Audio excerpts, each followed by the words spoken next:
बात हो रही है उत्तर प्रदेश में पुलिस भर्ती की, और यहाँ मुकाबला सिर्फ कड़ा नहीं है बल्कि महामुकाबला है। बिल्कुल। हम लगभग 33,000 पदों की बात कर रहे हैं, लेकिन जो आवेदकों की संख्या है वो सुनकर कोई भी हैरान रह जाएगा।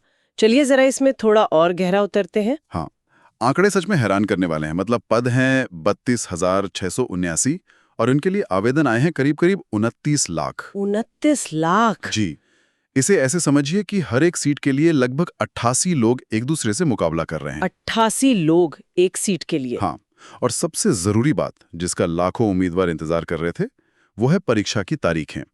भर्ती बोर्ड ने ऐलान कर दिया है कि परीक्षा इसी साल 8, 9 और 10 जून को होगी। 8, 9 और 10 जून। अच्छा, तो ये 29 लाख उम्मीदवारों को मैनेज करना, मतलब ये तो अपने आप में ही एक बहुत बड़ी चुनौती होगी। बिल्कुल, ये शायद इस पूरे ऑपरेशन का सबसे मुश्किल हिस्सा है। हाँ। इसी विशाल संख्या की वजह से परीक्षा एक दिन में हो ही नहीं सकती।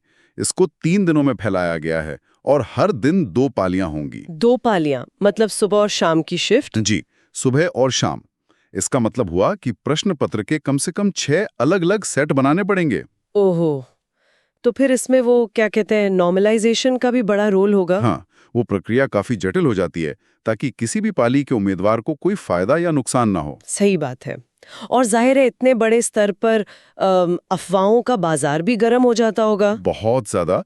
और इसी को लेकर बोर्ड ने उम्मीदवारों को साफ-साफ मतलब आगाह किया है। अच्छा, क्या कहा है उन्होंने? उन्होंने कहा है कि किसी भी जानकारी के लिए सिर्फ और सिर्फ उनकी आधिकारिक वेबसाइट uppbb.gov.in पर ही भरोसा करें। ठीक है। साथ ही बहुत कड़ी सुरक्षा का वादा किया है, क्योंकि हम सब जानते हैं कि ऐसी परीक्षाओं में धांधली की कोशिशें होती रहती हैं। ये सिर्फ एक परीक्षा नहीं है, ये एक बहुत बड़ा लॉजिस्टिकल और कह सकते हैं सुरक्षा का इम्तिहान भी है। वैसे एक और बात जो दिलचस्प है वो ये कि ये भर्तियां सिर्फ नागरिक पुलिस, मतलब जो थाने की ड्यूटी होती है, उसके लिए नहीं है। हाँ, ये एक बहुत अच्छा पॉइंट है। सोर्स में पीएससी और एसएसएफ जैसे पदों का भी जिक्र है।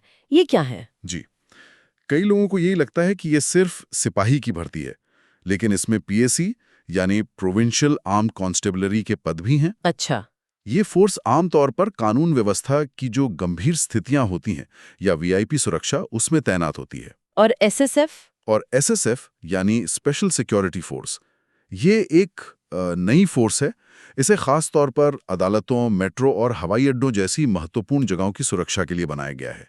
तो मौके काफी विविध हैं। तो इस पूरी बातचीत का सार, या कहूं कि सबसे बड़ी खबर ये है कि तारीखें आ गई हैं, 8, 9 और 10 जून। जी बिल्कुल। लेकिन असली कहानी इन तारीखों के पीछे छुपे हुए आंकड़ों में है। ये सिर्फ एक भर्ती परीक्षा नहीं, ये हमारे देश में सरकारी नौकरी की क्या अहमियत है और रोजगार के लिए कितनी जबरदस्त होड़ है, उसका एक जीता जागता सबूत है। बिल्कुल सही कहा। और ये हमें एक आखिरी विचार पर लाकर छोड़ देता है। हम अक्सर व्यवस्था की चुनौती के बारे में बात करते हैं, लेकिन उस एक उम्मीदवार के बारे में सोचिए, जब उसे ये पता चलता है कि उसकी एक सीट के लिए 87 और लोग लाइन में खड़े हैं, तो उसकी तैयारी पर इसका मनोवैज्ञानिक असर क्या पड़ता होगा। हाँ, ये तो है। ये लड़ाई सिर्फ सिलेबस पूरा करने की नहीं रह जाती, ये जबरदस्त मानसिक दबाव और हर एक नंबर के लिए लड़ने की जंग बन जाती है।